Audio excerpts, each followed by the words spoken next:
today's topic is Introduction to Hemodynamics and Electrophysiology of Heart. Coming to Introduction to Hemodynamics. Hemodynamics is a physiological and physical principles of blood flow. How the blood is flowing into the circulatory system in the body. It is called as hemodynamics. The main functions of the body are transport of blood, gases, nutrients and waste. Hemostasis, that means regulation of pH, body temperature, water content. Next, protection. These are all the main functions of the blood. Hemodynamics refers to the physical and physiological circulation of blood flow within the circulatory system, and the functions include the transportation of gases, pH, nutrients and waste. Hemostasis include pH, body temperature, water and gives the protection to the body. Next, coming to the forces involved in the movement of blood throughout the human circulatory system.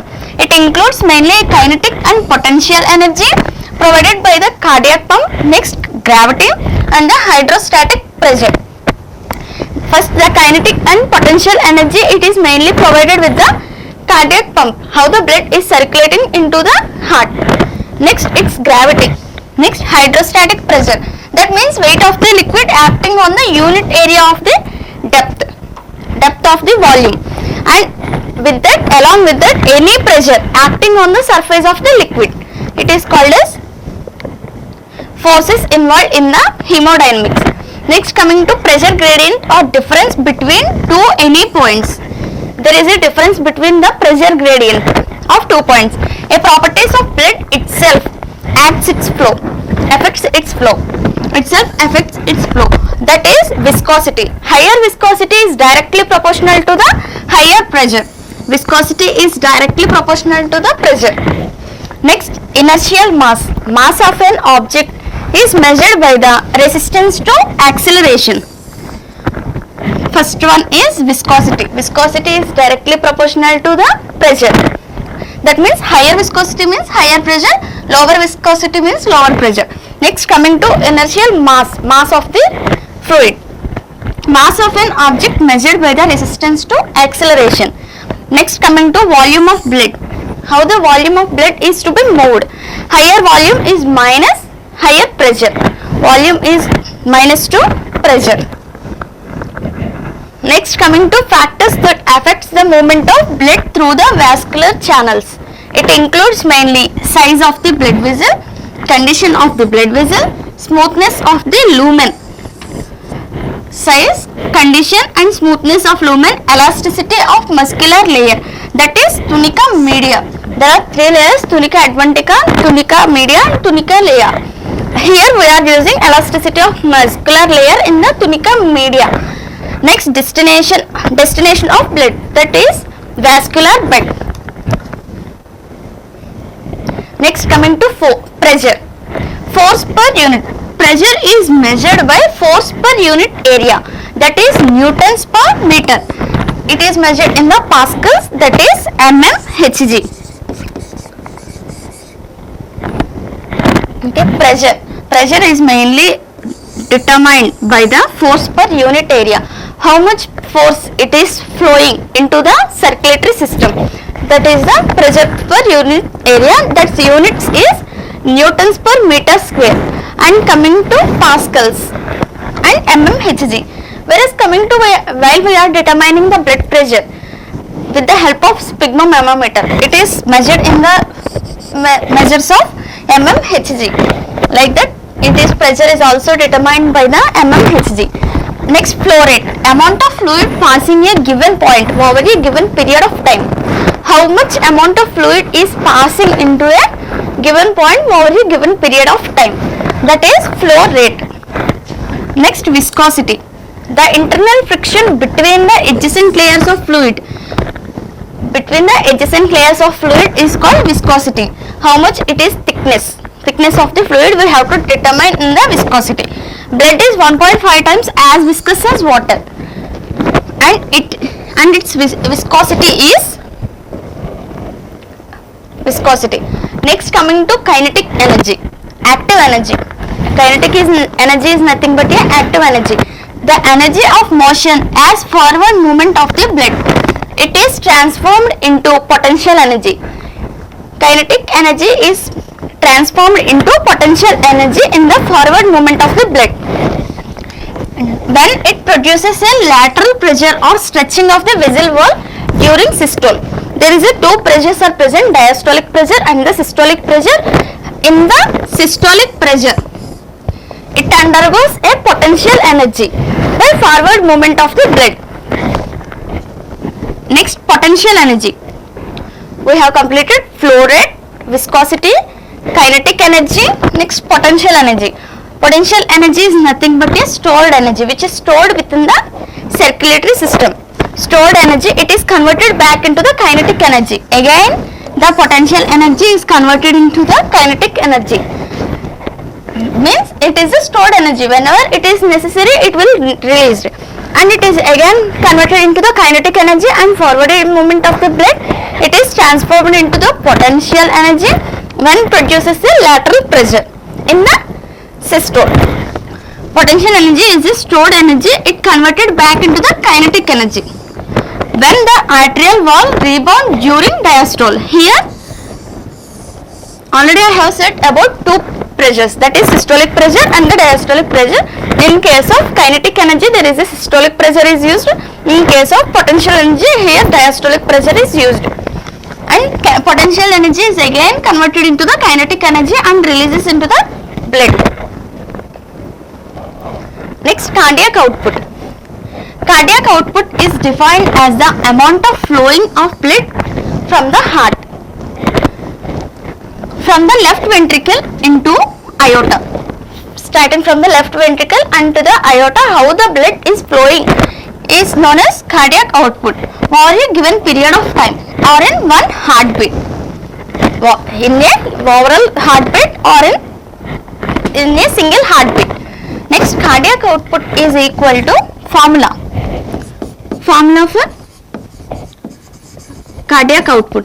Cardiac output is measured by stroke volume into heart rate. Stroke volume is 70 ml. Heart rate is, normal heartbeat is 72 beats per minute, that is 72. Here is stroke volume and then heart rate. 70 by 72 is equal to 5040 ml per minute. By multiplying this stroke volume and heart rate, we will obtain some value, that is 5040 ml per minute, about 5 liters per minute, where stroke volume means volume of blood pumped by heart or heartbeat. How much amount of blood? Volume is nothing but how much amount of blood is pumped into the heart, that is called stroke volume. Next, coming to heart rate. This is heart rate, that is ventricular systole.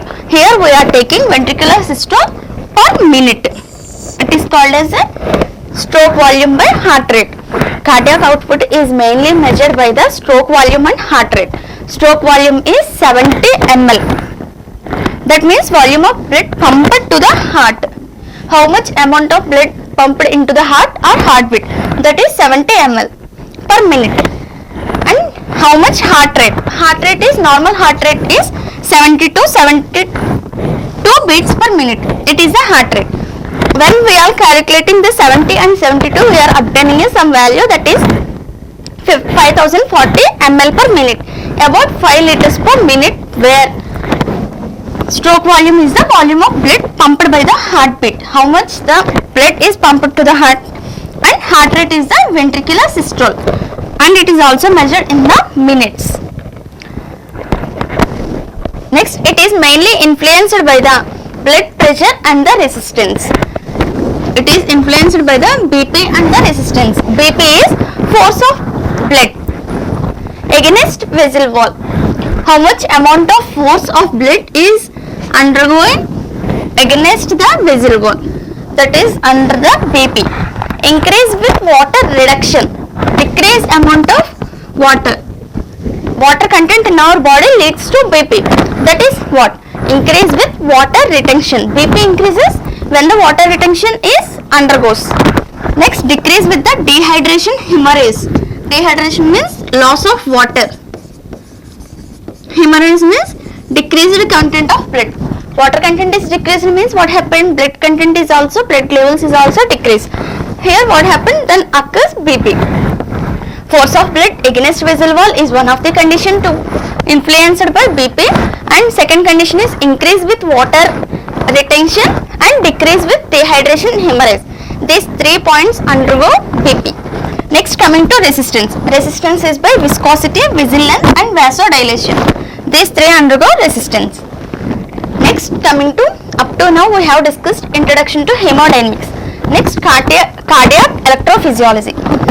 Already we have discussed this cardiac electrophysiology in anti-arrhythmic drugs. We have now this action potential. This is phase 1, phase 2, phase 3 and phase 4, phase 5. Also called as phase 0. Phase 1, 2, 3 and 4. There are totally 5 phases at present. Phase 0. It is rapid depolarization. Next, phase 1 undergoes depolarization. Phase 2 undergoes plateau phase. Again, phase 4 undergoes a rapid depolarization, and fifth phase is resting phase.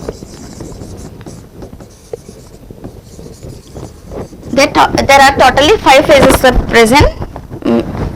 Here we say action potential in cardiac cycle involves the action potential initiated by the SCA node and travels along the conduction system. The action potential when the SCA node is initiated, the action potential, it is traveling along with the conduction system and spreads out to excite the atrial and ventricular muscle fibers. It is called contractile fibers. This is the action potential of the heart. SCA node initiated the action potential by the SCA node. It travels along the conduction system and spreads out to excite the atrial and ventricular muscle fibers. It is called contractile fiber. The action potential occurs as follows: depolarization, plateau phase, repolarization and refractive period. It is also called as resting phase or period. Here we are going to see action potential. Phase 0. This is phase 0. Phase 1, 2, 3 and 4.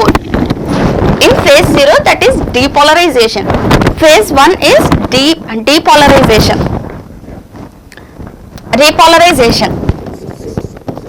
Phase 2 is plateau phase, rapid repolarization and resting phase. In phase 0, what happened? Sodium will enters into the channel. Here,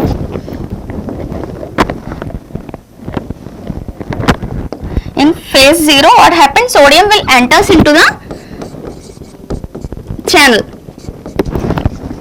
Minus 90 mV, 100, 90, 80, 70, 60, 50, 40, 30, like that. It undergoes 0, again plus 10, plus 20.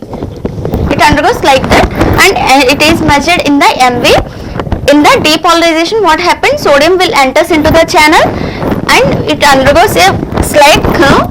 Next, it undergoes the repolarization. That means sodium efflux. Sodium will release. Sodium content is decreased, and entry of potassium. In repolarization, potassium will enters into the channel. Next, in plateau phase. Plateau phase means this phase is plateau phase. Here what happened? Calcium will enters.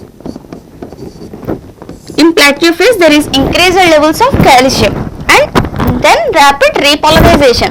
Calcium will efflux and influx of again sodium. Potassium repolarization, again potassium will enter. Then it undergoes resting phase. We are going to see depolarization. First one, the contractile fibers have a stable resting membrane potential close to the 90 mV. When a contractile fiber is brought to threshold by an action potential from neighboring fibers, it voltages fast sodium channels open. Already I have discussed sodium channels will enter into the depolarization. That is what sodium channels will open. Next, coming to opening of these channels allows sodium inflow or influx because the cytosol of the contractile fiber is electrically more negative. Because the cytosol which is present in the contractile fiber is more electrically negative, then interstitial fluid and the sodium concentration is higher in the interstitial fluid. While entering the sodium into the depolarization, what happened? It increases the interstitial fluid sodium. Inflow of sodium produces a rapid depolarization. Within the few milliseconds, the fast sodium channels automatically inactive and sodium inflow decreases. After entering into the depolarization, within the milliseconds it will decreases the sodium content and undergoes repolarization. And then repolarization into the plateau phase. Repolarization will ends within the milliseconds and enters into the plateau phase. In this phase, what happened? Calcium will enters and sodium will efflux. That is a period of maintained depolarization. After maintaining the depolarization, we are undergoing the plateau phase. Opening of voltage gated slow calcium channels in the sarcolemma. Within the sarcoplasmic reticulum, calcium ions move from the interstitial fluid into the cytosol. The increased calcium levels in the cytosol ultimately triggers contraction of the vessel. Several different types of voltage gated potassium channels are found in the sarcolemma of the contractile fibers. Then it causes a plateau phase. After completion of plateau phase, it is again re-entering into the repolarization. The plateau phase is last about 0.25 milliseconds and the depolarization is also last within the milliseconds only. Just before the plateau phase begins, some of the potassium channels open.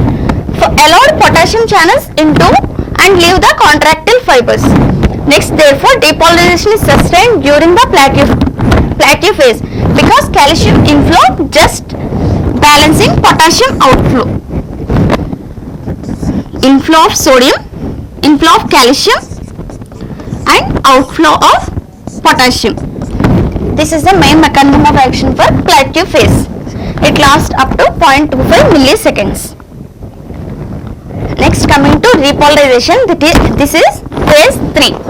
The recovery of resting membrane potential. The recovery of resting membrane potential is the repolarization. Next, outflow of potassium. That means outflow of potassium and again entry of potassium. Outflow of potassium restores the negative resting membrane potential. It is again minus 90 MB. At the same time, the potassium channels in the sarcolemma and the sarcoplasmic reticulum. These are the tissues which are having the actin, myosin and protein content. These sarcoplasmic reticulum are closed, which also contribute to repolarization and again entry of potassium channels. Next, refractory period. The time interval during which a second contraction cannot be triggered. The refractive period of a cardiac muscle fiber lasts longer than the contraction itself. That means the refractive period of a cardiac muscle, it has a longer time than the contraction itself. As a result, another contraction cannot begin until the relaxation is well underway. This is the cardiac electrophysiology. First is resting phase and then repolarization, depolarization and repolarization and again undergoing the repolarization and plateau phase and resting phase. Here what happened? Sodium channels remain inactive in this area. That means sodium channels open. That means entry of sodium that undergoes depolarization. Here after some level it is entering the potassium channels. That means it is realizing the sodium channels. See, sodium channels closes and potassium channels open. That means this is the phase for repolarization. Next, calcium channels open. That means somewhat plateau phase. It is showing the constant contractions. And again repolarization. That means again depolarization. Repolarization. That means a plateau phase. Entry of calcium. calcium and potassium will closes in the resting phase. This is the mechanism. Rapid depolarization due to opening of voltage gated. This is gated sodium channels, and plateau phase maintain depolarization due to opening of voltage slow calcium levels. Next, depolarization due to voltage gated potassium channels and closing of calcium channels. Thank you.